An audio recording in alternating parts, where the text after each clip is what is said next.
Well, again, we start with the strategies adopted by large companies. I would not like to name the companies. And this is a strategy where they actually try to build in entrepreneurs. Okay, so basically people who are actually inside the system, and it's a kind of captive startup, and maybe in a kind of spin-off mode. And these are my own calculations, but and I have not referred to any explicit knowledge in the public domain, and I believe that I am completely correct. However, I still stand here to be corrected. Let me start. Today there are lots of companies who are actually collaborating with incubators, large companies, especially large scale entities, and they actually are working on strategies to set up and run secret labs, lab XXXX or lab YYYY. Okay, and there they have entrepreneurs, and this is a kind of captive startup. And what they are doing exactly, that's the question, and I'm going to tear that apart. This can be, as far as the concept of actually running a captive startup by a large-scale entity is concerned, it is only not limited to them, because it is not all about money. It's not about capital investment, or for that matter, any kind of operational expenditure that you make in running such a kind of lab. This kind of lab can also be run by companies which are startups, okay, or SMEs.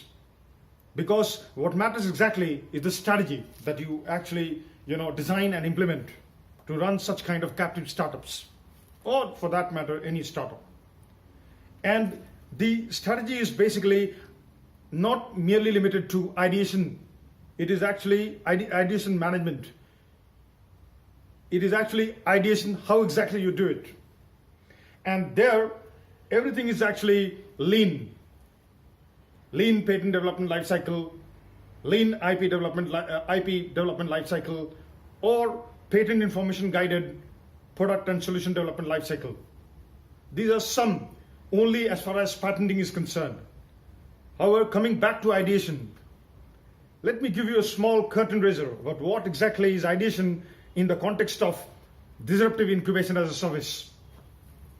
And we are also happy to announce at the same time, on a parallel note, that we are happy to welcome virtual incubatees, basically incubatees at a remote site, off-site incubatees, who can be a part of a virtual disruptive incubation-as-a-service system that we have designed and we are ready to implement.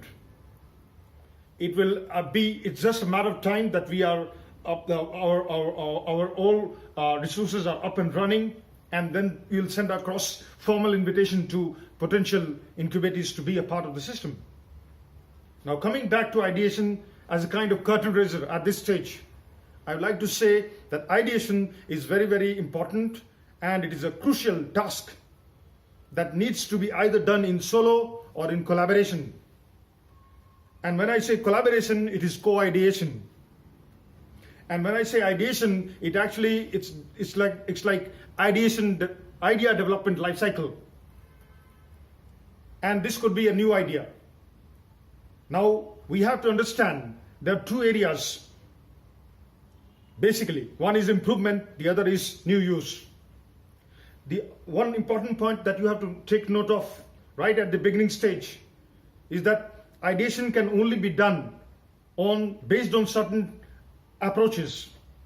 The one common approach that any company would actually like to choose, is problem solution.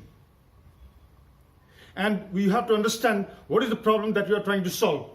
If it is an existing problem, having said that, it is really very clear that you're actually trying to work on a system that is either sustainable innovation, or revolutionary or evolutionary innovation, and not disruptive. Because a disruptive innovation is something for which neither the market is defined nor the technology defined. And then you are trying to create something new. I'll come to disruptive innovation later. As far as problem solution approach is concerned, you have to actually see the state of the art. and that is very important. So people generally start working on an idea, and they actually do it in a way where they are actually in a cutoff mode. In some cases, they do some kind of random primary and secondary market research, but that is not enough. Let me tell you frankly, because unless you understand what is the technology domain into which my idea falls into, it is very hard to actually understand the market well. Once you have to know what is the idea and what is the corresponding technology domain and the corresponding market domain. If this is a technological idea, it is very important to understand that the technology domain can only be found by a proper research in terms of non-patent and patent literature, and a proper scouting activity that tells you that these are the implicit or explicitly defined classes, technology classes or domains that actually are in a way already defined, so that your idea falls into that particular bracket or bucket. Once you know that, you start conducting a technology to market analysis and vice versa. That all is secondary market research. Primary market research can then be done in field by virtue of surveys, focus discussion groups, where you can have people, a group of people as respondents, a moderator, and they can respond to questionnaire, subjective or objective questionnaire, and talk about the problem at hand. It is also better to involve people from multiple walks of life as actually vetters, and you should not be in a position to question the judge, because the judge can be anybody and everybody. Once it is vetted by multiple party, you are in a position to you accept that this is an idea that is going to solve a problem. When you know that there is an existing piece of prior art, state of the art that is already existing, and you try to analyze, detect problems, you find out there are white spaces, gaps, loopholes in that particular idea. Sorry, not the idea, but the problem. Or if there is an existing solution to that particular problem.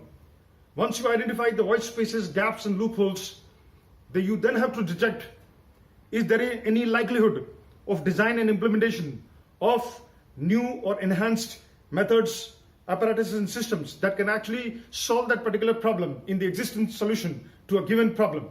So the ladder is now it's a nested approach.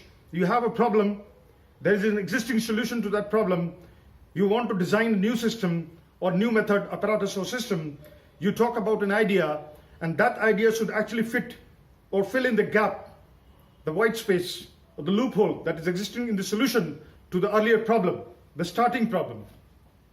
That is one approach. The other approach is you can also design around, given the fact that there is a solution already existing, and that solution is already accepted, it's unanimously accepted in the market, it's selling well, you can design around, wherein you can actually add some features from the standpoint of enhancing the saleability. And that is why I said that focus discussion groups are important, so that you get your idea vetted by the people. And then again, I come back, you can refer to my channel where I spoke about people who are actually primary customers. It's a large set. And people who are actually less on the side of domain expertise as far as your subject matter is concerned, or your technology domain of interest is concerned. Their materiality and relevancy from the standpoint of vetting as a vetter also increases, because they can think from multiple different angles or perspectives that you don't see. So then at this stage, you are now in a position to actually find out whether this particular idea is a new use or improvement or a combination thereof. Because to focus on core as far as sustainable innovation or evolutionary innovation is concerned is not a right approach, because you can't capture the core. And as far as on the other side, disruptive innovation is concerned, core is important. Perhaps if you understand the technology domain, you're in a position to define the technology domain and the corresponding market domain well. So once this happens, you have to start kind of session where multiple parties are involved, and they may be from different walks of life, and they may be asked to actually be vetters, contributors as well as vetters. They can sign an agreement with your company, a multi-party agreement, where actually every party knows the background technology and IP, and then they come to know about foreground IP or technology, sideground and postground IP and technology, and there is a clear management plan for that. If they want to waive their inventorship and ownership, you need to compensate them. We have a plan for that. It can be done in a very strategic way where each of the parties involved in the ideation session is benefited, in cash or in kind. The only point is that the stakeholder, the actual stakeholder, who is basically the product developer or solution developer, is the one who has to actually play the role of a architect, product architect or solution architect. At that stage, it is merely idea architect. And he has to actually talk to these different parties. Like this, the entire system of, multi-party discussion can be replicated, run in iterations with multiple different focus discussion groups, FDG 1, 2, 3, 4, and so on, till you are satisfied that you are coming with the right solution that has acceptability in the market. And then also, there is an important point that you are always guided by the equation that the materiality and relevancy of a buyer from the perspective of buyership, or the probability that he or she buys, the buyability and the buying potential is inversely proportional to the expertise, subject matter expertise in a given technology domain of interest.